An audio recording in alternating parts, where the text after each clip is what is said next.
As of date, 82% of the United States military is consisted of enlisted members who carry out daily operations.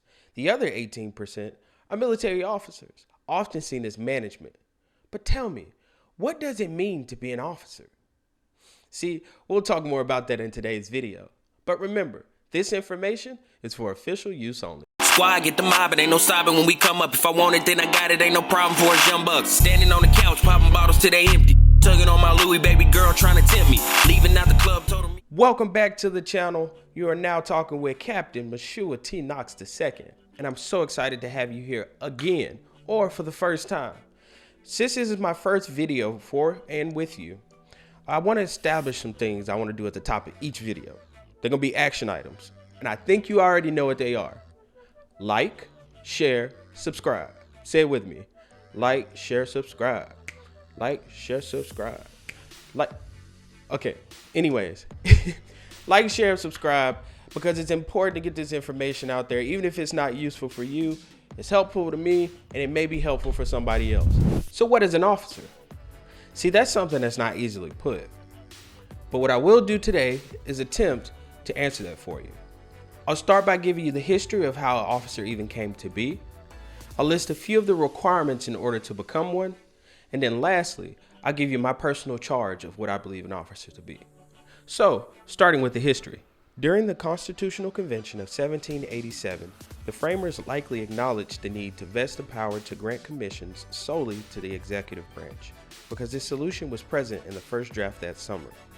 In the closing lines of Article 2, Section 3 of the U.S. Constitution, the President is required to commission all officers of the United States. He shall take care that the laws be faithfully executed and shall commission all the officers of the United States. So you hear that information. Now you should start immediately making the distinction between the enlisted contract and the commissioning of an officer. In short, commissioning takes place in order to ensure the president is held fully accountable for the actions of the military. And that would make sense because he's our commander-in-chief, right? Right.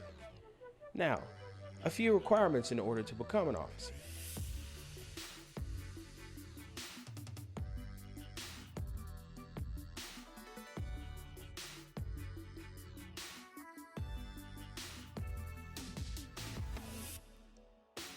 So what you should have gotten out of that, go get that degree. And it matters that you have to go through a commissioning source, whether that be OTS, ROTC, or my personal favorite, the U.S. Air Force Academy. So here we are. What is an officer? Well, I'll tell you, I believe an officer to be a competent and trusted leader. Whether it's senior leadership or your subordinates, if you've shown that you can be trusted, that means you've done the work. And if you've done the work, that means you can move the mountains that they cannot. It's that simple.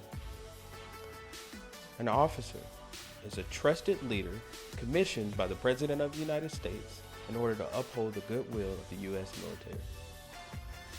Thank you for watching. And remember, this information is for official use only. Brown baby.